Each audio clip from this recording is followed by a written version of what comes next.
Let's talk about connectedness a little bit more. So we were, last time at the very end, I said a bit of terminology. That is, a set is totally disconnected. That means that its only components are single points. So X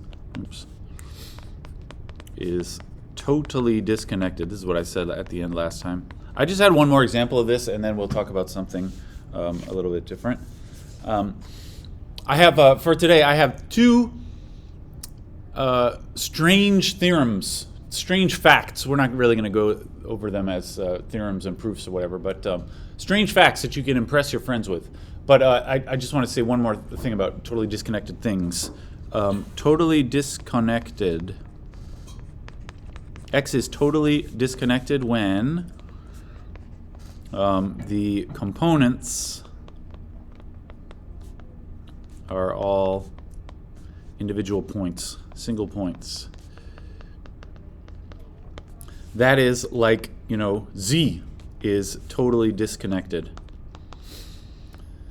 It's just a bunch of individual points, and none of them are connected with any of the other ones. That's what it means to be totally disconnected. All right. Actually, for similar reasons, any topological space with the discrete topology is automatically totally disconnected, because the discrete topology kind of makes it so that the neighborhood of one point never includes another point. I wanted to talk about one more important example of a totally disconnected, which is Q. This is a little bit more interesting as far as connectivity goes, because Q, it doesn't include all the numbers, but it includes a lot of the numbers, and they are very, very close to one another. So it's not immediately obvious if Q is even connected or disconnected at all. Like, is Q, because these points are so sort of tightly packed, you may be tempted to say that maybe Q is connected after all, but actually Q is disconnected. We've talked about this before. Q is disconnected. Anybody want to give me a separation of Q? That would be two open sets in the subspace topology, of course, which cover all of Q, but are disconnected. They have disjoint intersection, but the union is all of Q. I remember we discussed this before, and Alvin gave me an example of a separation. He's not here now. He's with us in our hearts. Yeah, remember? Negative infinity of pi to infinity. Yeah, he said minus infinity to pi. Now, if I want this to be a separation of Q, you got to do intersect Q. So that's one set. That's sort of the left half going up to pi. Why'd you choose pi? Because it's some irrational number. Yeah, it's not important that it's pi. It can be just any irrational number. This union with pi to infinity intersect Q. That is a separation of Q. All right. So it's definitely not connected. All right. Now, I said before, actually, Q is totally disconnected. Actually, it's totally disconnected. That means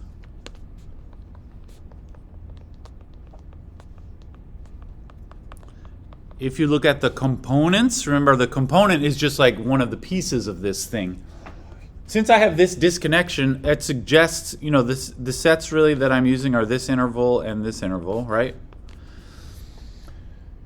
Now, since I can separate Q into these two sets, you might say, well, maybe Q as a whole just has two pieces. Are those really the two different pieces of Q? I would say not really, because the man himself said pi was not really an important choice. You could use any irrational number to separate Q like this. So it's not like Q has some sort of natural division into two parts. It actually can be divided anywhere. what I'm saying down here, actually it's totally disconnected. That means there are no components at all except for individual points. Every point is sort of all alone as its own component. What we would need to check that is it's totally disconnected. I'm going to take x and y in Q, and then we'll show that x and y are in different components.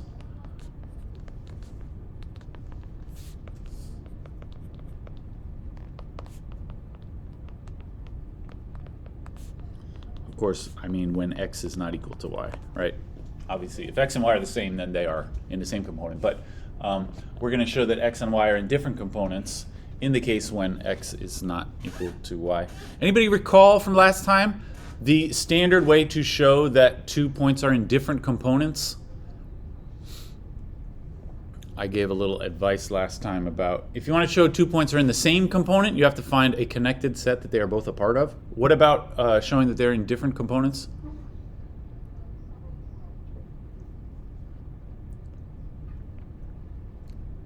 Anybody remember?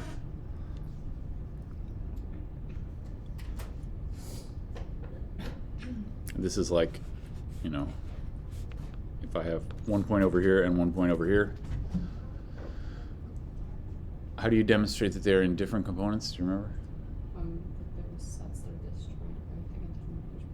Yeah, you find a separation of the whole space where one is in the one side and the other is in the other side. So we'll show these are in different components when x equals y. That is to say, i.e. we'll find a separation,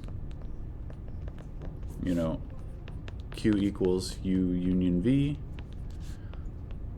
where x is in the U and y is in the V, right? If that's true, then x and y will be in different components. And since x and y, you know, I chose them to be anything, that means nothing can be in the same component as anything else. All right. And this is not so difficult to do. How can we find a separation? If x and y are different rational numbers, so if x, y, and q and they're different, let's just say, I want to like draw a picture of this. So let's just imagine that x is less than y, right? And these are points in Q with x less than y.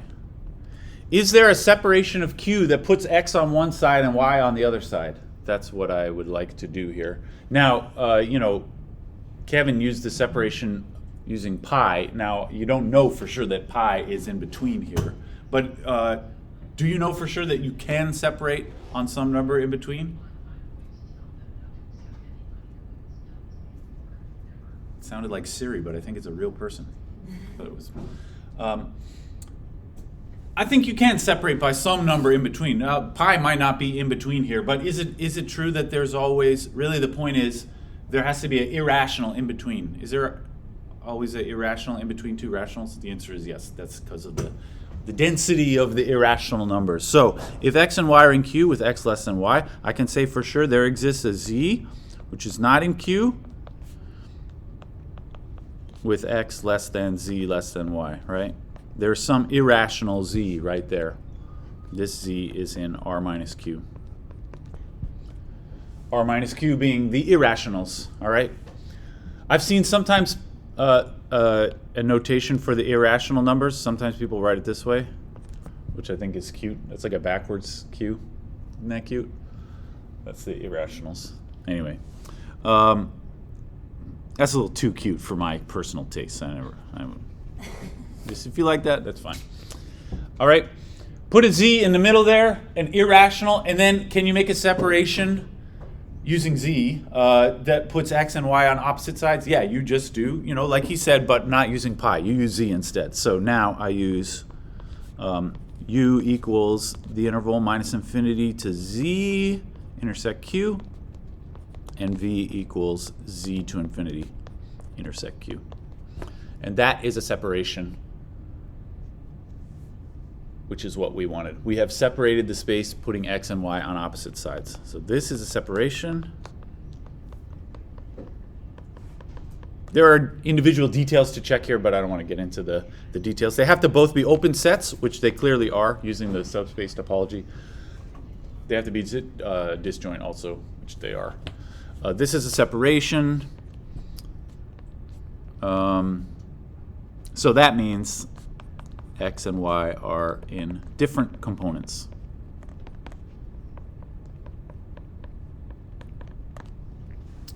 Which is what we were trying to show. So any two rationals are in different components from one another. That means the only components that exist at all are just individual points by themselves. It's not possible for 2 points to be in the same component. And so Q is totally disconnected. This is a little weird to me because all the points of Q, they do kind of like get real close together, but it's still, according to the definitions, they are not close enough to make components with one another, I guess. So Q is totally disconnected. All right, excellent. I have two interesting, somewhat weird facts to talk about involving connectedness. These are two things that actually you could tell your friends about at lunch. One of them, they will say, that's totally stupid. Why are you talking about that in your math class this late in the semester? And the other, they will say, I don't know what they will say. One will sound really stupid to them, and the other will sound perhaps interesting, or maybe they just don't want to talk about it, which is a more likely scenario. But let's talk about the stupid one first. And this is something that all along, ever since we started talking about homeomorphisms and when one thing is homeomorphic to another, the idea is that they are topologically the same thing. We talked about how, for example, an open interval is actually homeomorphic to all of R, or a half open interval is homeomorphic to a half line in all of R. Different types of subsets of R can be homeomorphic. And then we also talked about different types of subsets of R2 can be homeomorphic to one another.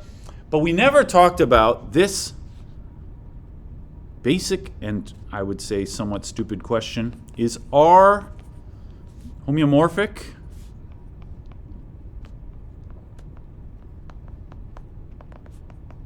to R2? Are they topologically the same thing? A line versus a plane? What do you think? Give me the thumbs. Should they be the same or not?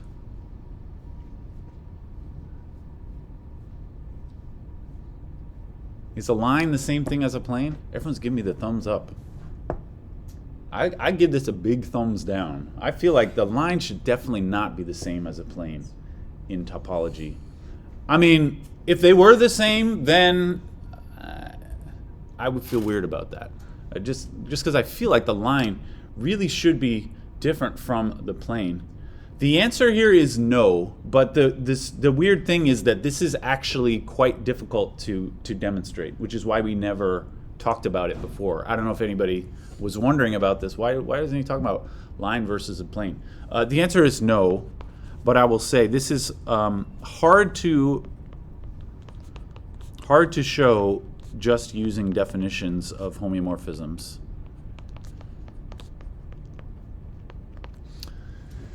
That is to say, if I just want to consider all functions from R to R2, you can start to think about this, and you will immediately realize that it would have to be totally crazy in order for these to actually be homeomorphic. Like a homeomorphism would have to look like F goes R to R2, a bijection with continuous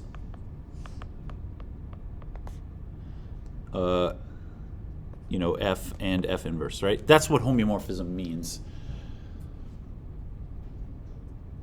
I would say, even not thinking about continuous anything, do any of you know of a bijection R to R2? Actually, that by itself is already super crazy. This would mean some way of taking all the points in the line and mapping them over to the entire plane. If you would think about what this would mean, like topologically speaking, it would mean you could somehow take this line and wrap it wrap it up somehow to fill the whole plane. Every point on the plane is covered by that line. To me, actually, from the get-go, this seems impossible. And even if it were possible, it would have to be totally crazy. You would have to somehow crunch this line up. I mean, you could say that this little scribble that I did, actually, that looks like a line going into the plane. It doesn't cover every point in the plane. If you wanted to make it actually cover every point, you would have to make it sort of infinitely wiggly as you went along to cover every single point. I'm here to tell you, actually, that is possible to do by making this thing sort of like a fractally kind of thing that fills in the whole space. That actually is technically possible, but it is not possible to do with a bijection that's also continuous. You have to do some ridiculous things to this line to make it fill the entire plane. So this is why I say this should be impossible. And in fact, it is impossible, although, like I said, if you are just thinking of it in these terms, it immediately becomes very complicated to try to talk about a function like this.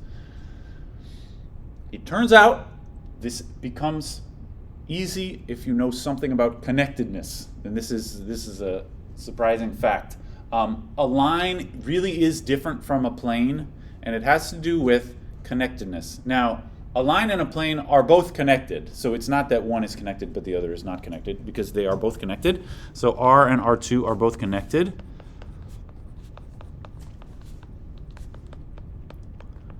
So in a sense, connectedness does not allow you to tell the difference between the two of them, because they're both connected.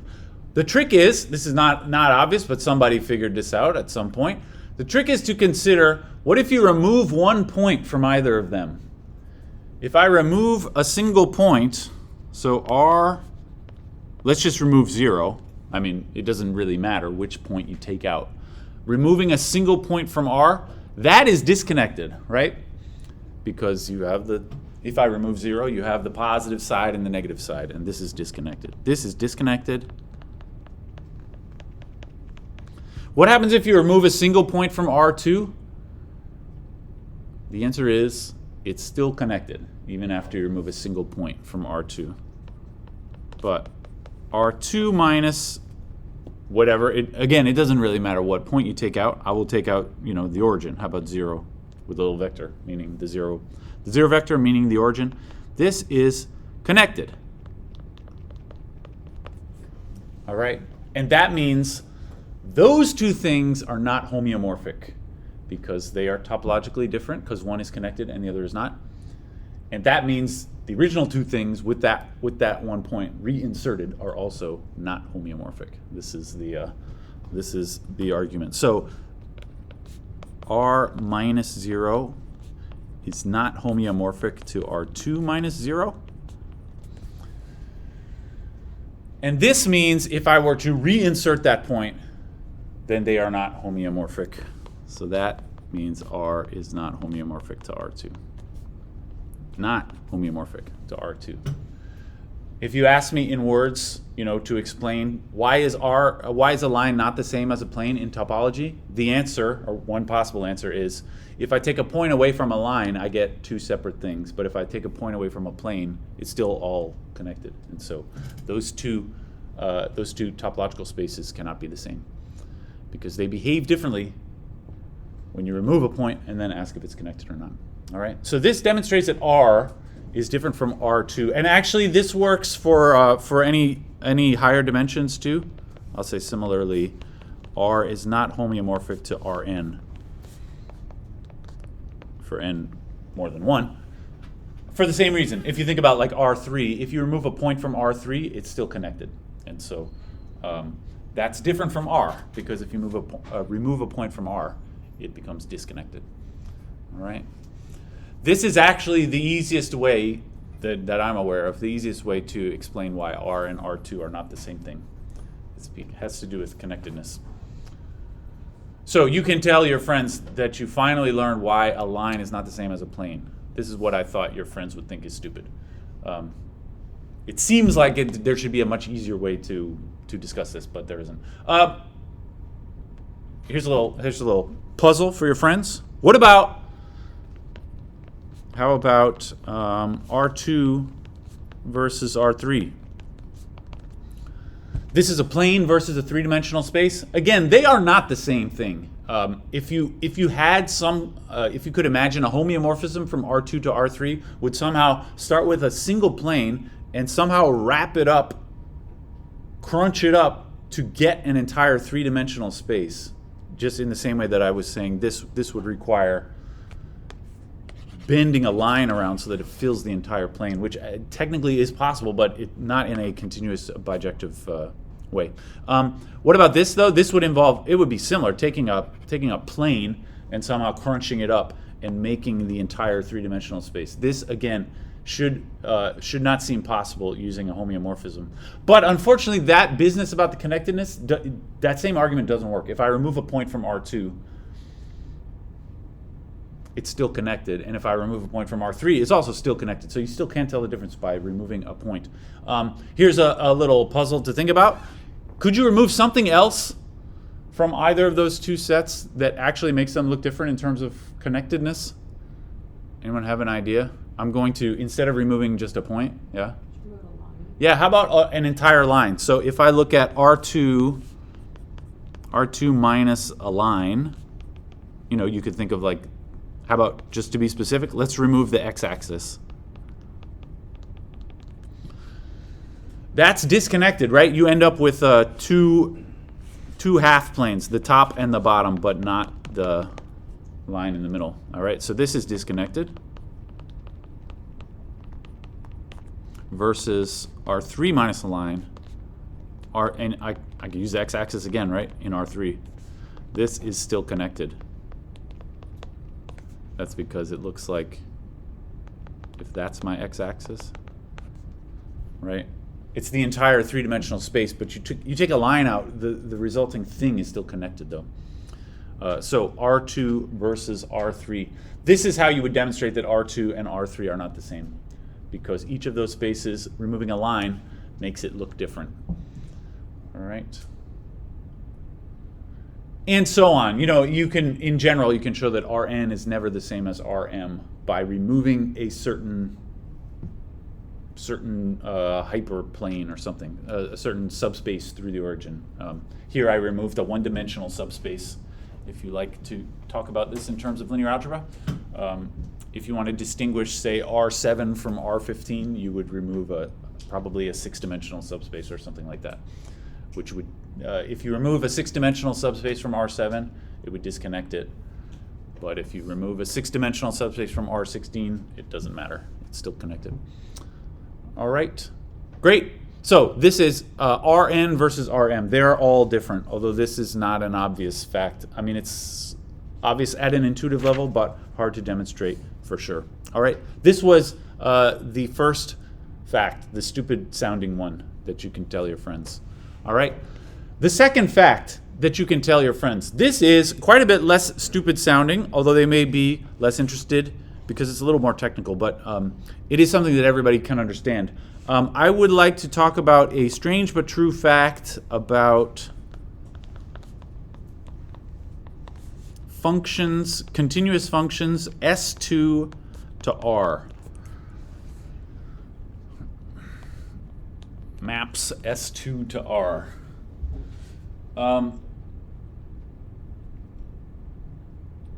Your friends at lunch are unlikely to want to talk about continuous functions S2 to R, but actually these are fairly ordinary things that everybody is at least vaguely familiar with.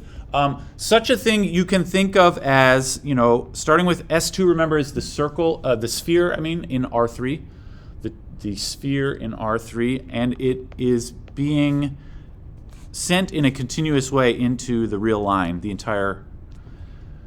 I'm not talking about homeomorphisms here. I'm just talking about any continuous function of the sphere into R, not a homeomorphism, just a continuous function.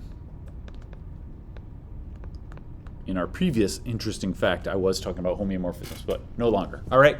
So what you should think about this is it somehow is some way of taking a ball, a three-dimensional sphere, and then somehow crunching it so that it all fits in a line. And you could do that in various ways. You could sort of just kind of flatten it if this is the maybe if I draw the equator in red, you could just like vertically flatten it and also flatten it this way so that it all fits into a line, like that, right? That would be a simple way to crunch up the sphere into the line, all right? But actually, your friend at lunch is unlikely to want to talk about this.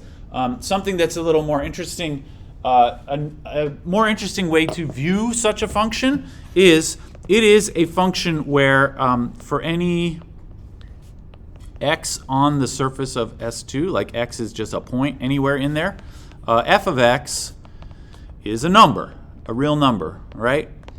And so the way you can think about a function like this is that it's just some way of every point on the surface of the sphere, you just give it a number somehow. And it has to be continuous, so the points as you move around along the sphere, those numbers change in a continuous way. Now this is something that everybody will be familiar with. I mean, this is basically, for example, a function like this can be described like by the weather, like the temperature of every point on the planet Earth right now. Every point has a temperature. You can view that as a function which takes a point on the Earth, the sphere, and gives you a temperature, right? And the temperature does vary continuously as you move from one point to the next. Like the temperature doesn't have sudden jumps in it. It moves, it varies continuously. So for every point on the sphere, f of x is a number. This, I will say, like on the Earth, the air temperature, or I mean, it could be something like the air pressure, the barometric pressure. That's another one, which is totally different from the temperature, right? This is another function which takes points on the Earth and tells you just some number, which varies in a continuous way, or something silly like squirrel population density, something like that. This is another continuously varying factor along the surface of the planet. Like at most places on the surface of the Earth, the squirrel population density, squirrels per square mile, is 0, right? Like in the middle of the ocean or something. But as you get closer to New England, I don't know where the squirrels all live, but it varies continuously. You move away from squirrel territory and it goes down to 0, and you move back and it goes up. I'm saying population density to make it continuous. If you just take the squirrel population, that I suppose changes one by one per squirrel, I guess. Maybe they're pregnant and you get halves, I don't know. But anyway, these are all examples of functions S2 to R. They are just assigning numbers for every point on the sphere. All right? Here's a ridiculous, in my opinion, this is a ridiculous fact that all such functions must obey. And I can remember learning this when I was in college, and my mind was kind of blown by this. I don't know if anybody else thinks that this is interesting. Oh, I know some people do. But anyway, here's the theorem. It says if f is one of these functions, S2 to R, is continuous. I'm talking about the temperature or the pressure or the squirrel population density. Then there exists some point x on the sphere where f of x is equal to f of minus x. And what I mean by minus x is the it's called the antipodal or antipodal, some people say, point. That would be the point which is opposite on the sphere. Every point on the sphere has a diametrically opposite point on the sphere, which for us here is like somewhere in the Pacific Ocean, in the southern hemisphere. When I was a kid, we always talked about how if you dug a hole through the center of the Earth, you would end up in China. But this is not true, not from here at least. I believe actually there are very few places on the Earth where you could dig a hole. I mean, you couldn't ever dig a hole, but there are very few places on land where the opposite point is also on land. That's almost never true, just because most of the Earth is oceans. But anyway, that's what I mean by minus x. What this says is, for any continuous function, there must be some point where the value at the one point is equal to the value at the opposite point. This is a mathematical fact. What this means, this is what you can tell your friends at lunch. It means that on the Earth, like in real life, this is a real fact. There is some point right now on the Earth where the air temperature at that point is equal to the air temperature at the opposite point. This must be true because of this weird fact. Or the air pressure. Now, sometimes I try to impress people with this fact, and I'm like, this means that there's some opposite 2 points on the Earth where the temperatures are exactly the same. And sometimes people say, like, oh yeah, that should be true at the equator, because everywhere on the equator is always like hot there. And I'm like, man, you're not getting it. Like, I'm not trying to say something about the weather. I'm trying to say that, like, no matter what you are talking about, this is why I said something silly like this, the squirrel population density. There must be some point where the squirrel population density on one side is exactly equal to the opposite side. Now, this also is obviously true because you can take points in the oceans where it's 0 on both sides. But I'm saying any possible numerical value you can think of to associate to points on the Earth, there must be some point, some pair of opposite points where the value is equal. Do you agree this is kind of weird? I hope that you agree that this is kind of weird, you know. Like the percentage of people who have seen the Mario movie, that there have to be 2 points that are opposite, where that number is equal. Anything that varies continuously, all right? So this is the theorem, and it all comes down to connectedness. Can we just talk about what connectedness has to do with this? So I want to do the proof of this. There's not a lot to it, actually. There's some non-obvious tricks, but actually the nuts and bolts of it are not all that complicated. So the first of the main, like, major fact that we're going to remember is, if f goes x to y and x is connected and f is continuous, of course, then f of x is connected, right? This was maybe our first interesting theorem about connectedness. And I said, actually, this is basically the same as the intermediate value theorem in calculus. The intermediate value theorem is only when you're talking about maps R to R, really. That's what calculus is all about. But this is the basic fact about continuous functions and connected sets. If the domain is connected and you have a continuous function, then the range is connected. And that will apply in our setting right here, all right? S2 is connected, which means whatever f does to this, the image has to be connected. Actually, that's how I drew this one here. I ended up drawing this as if it were connected. In fact, it has to be connected if f is continuous. So that means, f of S2 is connected, right? That's the first. This is the first sort of important thing to consider. The other is a non-obvious trick, and here's the trick. What we have to do is find two values like this, x and its opposite, which give you the same answer. The non-obvious trick is to transform this problem a little bit. So instead of this function f, I'm going to consider instead g being defined like this.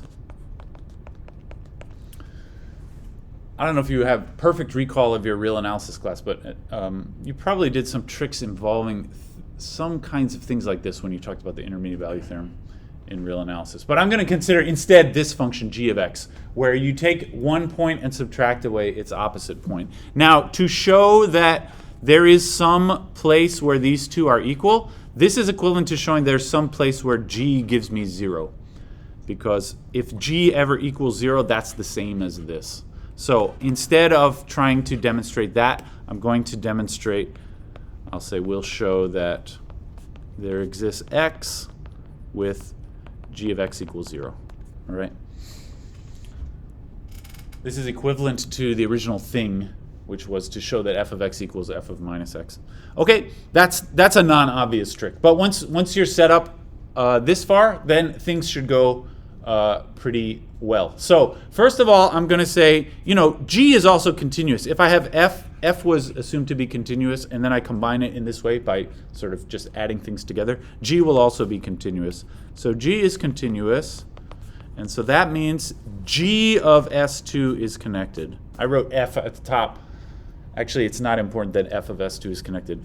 We're going to use the same thing, though, for G. G of S2 is connected. All right? That means when you do G to your function, the range of this ends up looking, like that. A connected set in R, this is the range, G of S2. A connected set in R looks like an interval. It might be open or closed, but it looks interval-like. And we have to demonstrate that actually this interval includes 0. I want to show that there's some x which actually makes it to 0. Now, just knowing that it's an interval doesn't mean that it's an interval that includes 0. But here's the last non-obvious trick, which tells you, I will just say, note, what do you get if you plug in g of minus x? Just following the definition, g of minus x, plug into the formula up top. It says f of minus x minus f of minus x is x, right? I'm plugging in minus x for x in the formula on the top. F of minus x minus f of x. This, if I factor a minus sign out and change the order around, it looks like f of x minus f of minus x. And what is that? Does this look familiar to anybody? Inside the parentheses, this is, what is it? It is g of x, all right? That's the same. So this says g of negative x equals negative g of x. You could say g is an odd function, although I'm not going to say that, but I suppose I just did say it. It doesn't really matter. G of minus x equals minus g of x. What this means, if you think a little bit about it, is that g, the range of g, it must include some positive numbers and also some negative numbers. Because if one of these like these two values here, right? If one of them is positive, if g of minus x is positive, then automatically g of x will be negative because it has an extra minus sign in front of it. And if the other way around. So this says g of minus x and g of x have opposite sign, right? Remember what I was trying to show, that this interval has to include 0? That's because it's a connected interval and it has points in it of opposite signs. So that means g of S2 has some positive, some negative values. So really, it has to look like this, where 0 is in the middle somewhere.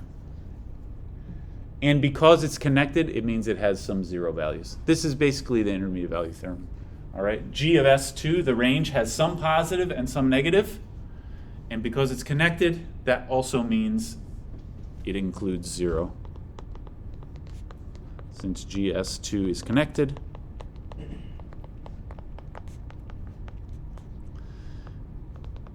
it must include 0, and that's what we wanted to show. All right.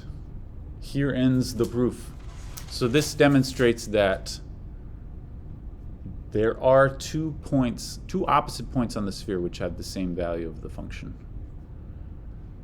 All right. If you're interested in this I really love this theorem. This is maybe one of my favorite theorems in all of mathematics. The area of research that I do is vaguely closely related to this. So this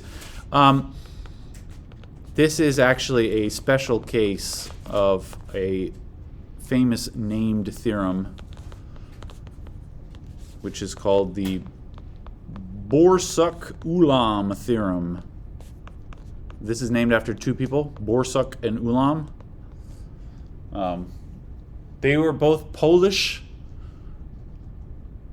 Borsuk, I will tell you an interesting story about each of them. Ulam, I believe during World War II, left Poland, came to the United States, and became a big deal in the American space program, which a lot of like sort of World War II refugees came to the U.S. and worked in the early American space program, including Werner von Braun, who was a Nazi scientist who basically created the Apollo program when he came to U.S. And he's like, no, I'm not a Nazi anymore. I'm with you guys now. And we were like, all right. This is a strange story. Ulam was not a Nazi, to my knowledge. He was a Polish guy who, they were being attacked by the Nazis. But he came to the U.S. And one of Ulam's big ideas, which they had plans to build this, was what he called nuclear propulsion rockets, which would be a spacecraft. I don't think they use the word rockets because it doesn't have a rocket engine. It has basically a very well cushioned bottom which detonates nuclear bombs. It spits out a nuclear bomb which then detonates and blasts the rocket forwards. And it has some kind of a shield on the back so that the bomb doesn't blow up the rocket, it just pushes it. This was a real thing that they considered building and then decided not to because it was a ridiculous idea. But I think actually like the physics really do work out. It's not such a ridiculous idea. Borsuk was, I believe Borsuk stayed in Poland, mostly sort of underground and in hiding. And he is now a famous mathematician in the history of topology. But he lost his job at the university because like their whole society was falling apart, and ended up to make ends meet. He ended up selling a board game that he and his wife designed a board game and like sold it in toy shops, which right now still exists. Like it's now made by Hasbro or whoever. People who make board games. I forget the name of it. It's something about like farm animals. I've never actually played it, but Borsuk's one of the great. It's in a museum in Warsaw, I believe. Borsuk's wife like hand drew the first set of cards that go with this board game, and you can go see them in a museum somewhere. Anyway, this is the Borsuk-Ulam theorem. It says that actually this is a general fact in any dimension. It's about functions that go Sn to Rn.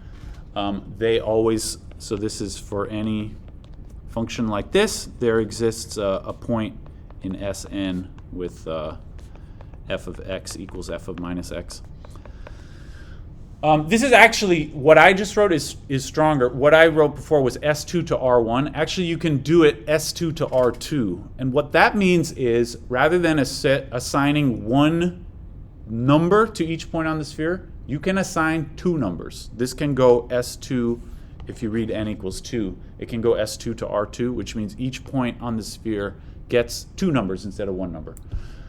But it's still true that there's a point where that value and its opposite value are the same. What that means is actually it is a true fact. There is some point on the Earth where that point and its opposite point have the same temperature and also the same squirrel population density. You can make two values both matching at the same pair of opposite points. This is the full strength of the Borsuk-Ulam theorem. This n can be 2 both times, not just the first time. But it can also be 3 and 4, whatever. For the 8-dimensional sphere, you can make 8 separate real value functions, all have the same value at opposite points.